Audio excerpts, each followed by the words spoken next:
Cricketers welfare association of Bangladesh কোয়াবের সভাপতি নির্বাচিত হয়েছেন মোহাম্মদ মিঠুন। মোট 215 ভোটের মাঝে 188 জন ভোট দিয়েছেন, যেখানে 154টি ভোট পেয়েছেন মিঠুন। অন্যদিকে সেলিম শাহেদ পান 34টি ভোট। কোয়াবের নির্বাচনের পদ সংখ্যা 11টি, এর মধ্যে 10 পদেই একক প্রার্থী থাকায় ভোটের প্রয়োজন পড়েনি। কেবল সভাপতি পদের লড়াই হয়েছে এদিন, তবে সভাপতি পদেও নির্বাচন হতো না। সাবেক ক্রিকেটার ও ম্যাচ রেফারি সেলিম শাহেদ এই পদে দাঁড়িয়েছেন এই নির্বাচন থেকে স্রেফ অটো পাস তকমা সরাতে। বিসিবি প্রাঙ্গণে বিকেল 3টায় নির্বাচন শুরু হয়। 5টা পর্যন্ত ভোট দেওয়ার সুযোগ পান ভোটাররা। এবার সশরীরে তো বটেই, অনলাইনেও ভোট দেওয়ার সুযোগ ছিল।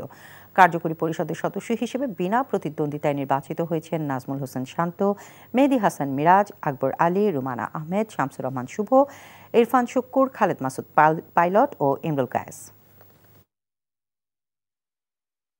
বান্ডেল থাকলে প্রতি সেনমানিতে টাকা বাঁচবে। বিকাশ সেনমানি বান্ডেল কিনে জিতুন প্রতি লেনদেনে।